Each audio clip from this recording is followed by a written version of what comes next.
Hey there, my name's Greg, and I am the Director of Product Marketing here at Upsun. And today I have with me Patrick, again, one of my favorite people here at Upsun, and our Principal Engineer. How you doing today, Patrick? Hi, good, thanks. You're one of my favorite people too. Oh, I feel like you said that just to be nice, but I'll take it either way. So, last time we talked about workflows with Dispatch, but a little off camera deal, you're telling me there's some other things that you'd like to share that you're kind of excited about coming up with Dispatch. And particularly like kind of how you're rethinking how the team at Upsun works and stuff, if I'm right. So I think I set that up enough kind of little volleyball serve or softball pitch, whatever sport you want That's to great. say, corner kick into the air. So I'll let you take it, as many sports analogies as I can throw in there. Yeah, so essentially with Upsun Dispatch, we've decided to build something really quite ambitious in a short space of time. And I think we have been working extra fast, and we've been thinking about ways to do that well. Um, and we have a few. Of course, we are highly AI enabled in the team. Um, a lot of that is happening naturally, so everybody's using their coding agents.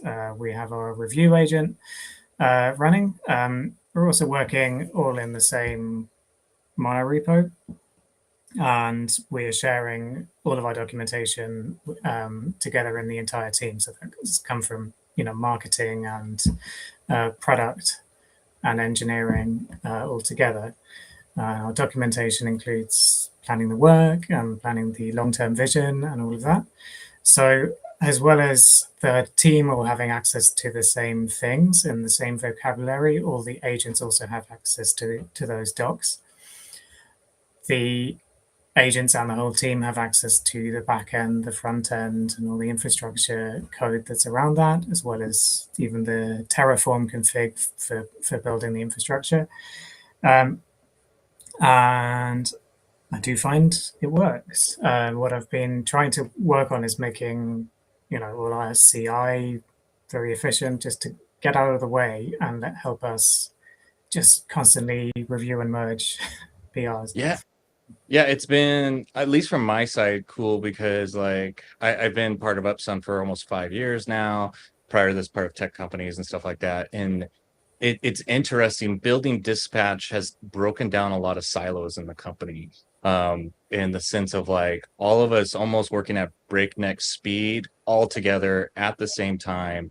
And in essence, all that context being in one place to allow that to happen too. So that way it's not like every time I'm doing something from a product marketing standpoint, typically that's kind of in hiding. But now that being in that repo, that being available there, it's something where it's not only available to me and even my AI agents that I might be using, it's available to you and your AI agents. So that way, the smallest little question that might have been something like, oh, I got to wait for this meeting, or I've got to wait for this time to ping somebody on it. It's there and available not only for you, but also for an agent to find it and give that information and to shape what you're doing in that. So I don't know, it's cool. And I think I've even heard now, like, we're using Dispatch to create Dispatch. Have we hit that? I know that's the plan, but have we hit that point yet? Or We are using a lot of the concepts in Dispatch.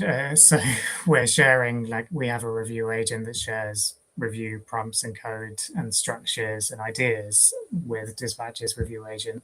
It's not directly working on itself yet because we still have to polish a few things, like actually integrating with our internal GitLab.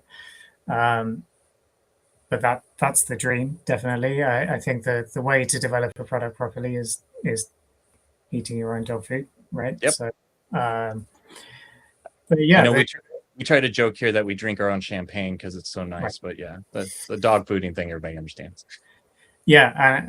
The thing I like to make sure that we share with everyone across teams is vocabulary. So we often just have to define names when we're building something, and we have all these like very similar things like activity, task, job, execution, those things. And they have to mean slightly different things because maybe some tool we're using, like temporal, has its own vocabulary, and we have to make sure these things are aligned across the stack. Otherwise, there's going to be confusion for people and confusion for our agents forever. So I am quite pedantic with our glossary. Yeah, I wish I can remember. I think it's Pat. I can't remember his last name. He has a bunch of skills. One of them being Grill Me is kind of very popular. That's out there. But he has another one that I'm trying to remember what the name of it is, but it's designed just to do that. It's kind of like Grill Me, but it's asking specifically about vocabulary. Because then, like in this case, you have multiple teams, multiple people, everybody coming in. But if all it takes is one person using a word incorrectly, and then the next thing you know, you're far down on a design trail that is completely off course because, oh, we thought it was going to be this, but you actually meant this. So yeah, that's one of the things that I caught from him and his stuff is like taking that time early and upfront to just categorize everything, make solid on vocabulary and names, and hold fast to them too. There keeps you from running into those headaches farther down the trail. Completely. So, oh, well, hey Patrick, as always, it's a pleasure, man. Thank you for being, like I said, one of my favorite people here at Upsun, and hopefully everybody out there in the wide world of internet there is seeing how awesome you are as much as I like you too here too. So if you guys want to learn more about Upsun Cloud, Upsun Dispatch, you can find out all that at upsun.com. Until next time, have a good week. Thanks for having me on.